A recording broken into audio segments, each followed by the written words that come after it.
I love the Coffin of Andy and Leyley. And now that I said it properly, I'm gonna refer to her as Leyley for the rest of the video, because that's the way I read it at first, so it's stuck around.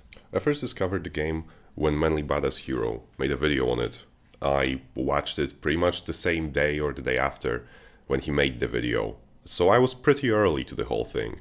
The game wasn't on Steam yet, there was no controversy on Twitter, and it was pretty funny because the episode 1 was the only thing that we had to refer to. There were plenty of people that argued that no, their relationship is not weird at all, it's not incestuous.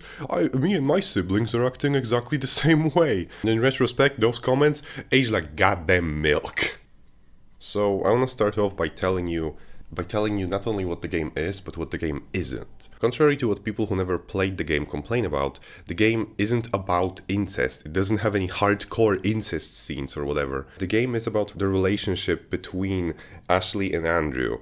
And in one of the routes, in one of like the 3 potential routes, their relationship can potentially go into that direction in the future. The game also isn't really a horror game. It's more like horror themed. It's psychological thriller themed, but the main thing is always their relationship. And everything that happens around them more so happens to push their relationship in different direction and see how they change. The characters are written pretty well and are pretty complex, which is slightly disappointing to see. Some part of fanbase that just wants to simplify Ashley, for example, into being this like psychopathic manipulator, which is like, yeah, to some degree she is, sure, but like not every single time she's crying, she's doing it to manipulate Andrew. Sometimes her tears can be genuine. In my opinion, both of the siblings display a selective empathy, where they don't really care about anyone except their sibling, but they do form an emotional bond to each other. That doesn't stop them from abusing each other, of course. They do have antisocial tendencies, but that doesn't make them emotionless. On the other hand, we have people simplifying Andrew, only seeing him as an unwilling participant, a victim, not really noticing that, hey, every single time he's worried about what they're doing or what's happening around them, he's worried about getting caught. He's not exactly worried about the morality of what he's doing. He doesn't want to do bad things, not because it's morally wrong, but because he doesn't want to get caught. And that's a big difference. But at the end of the day, the game is an adventure. These psychological themes are there for you to explore and think about. But the game wants to be fun. And it is. And it is very, very fun.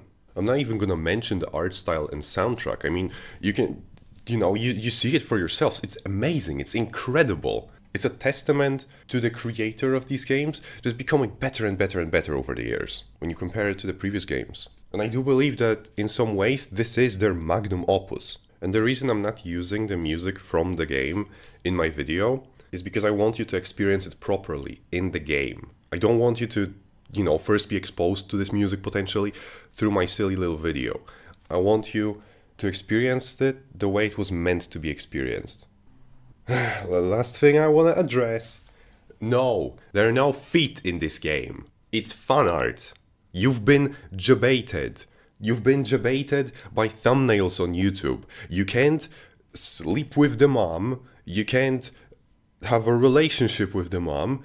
And there is, at no point do you see any of the characters' feet. You can even see the point where the official game art stops and the fan art begins. They're trying their hardest to emulate their style, but you can see that the lines are a bit different. This isn't a fucking fetish game, whether it be a foot fetish game or incest fetish game. It's not it. It's not a porn game. It's nothing of the sort. What it is an extremely well-made story about toxic dependency between siblings that could eventually end in a incestuous relationship born from this dependency, or it could come down crashing on them and end in a bigger tragedy than it already is. And the story isn't done yet. There's still additional episodes coming out. At first I didn't want to make this video until the game is finished. Right, so I waited and waited and waited, but there has been so many controversies, so many misinformations, so many misunderstandings about what the game is, that I felt the need to clear it up a bit.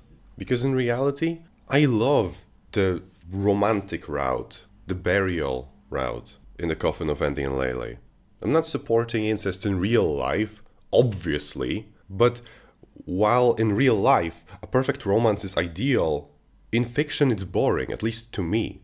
I like the fact that they're broken people with a potential to become better for each other. They can never be normal, they can never be good people, but they can try to be good for each other and to each other.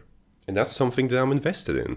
If they would start off being nice to each other, being good to each other, if they wouldn't be related and have that toxic codependency going on for them, it wouldn't have the same impact on me. I'm afraid I wouldn't care as much.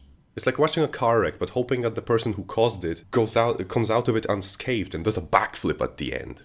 It's weird to explain, but it's how it is. And also, Andrew and Ashley just have such a good chemistry with each other, which again is a testament to how well the game is written.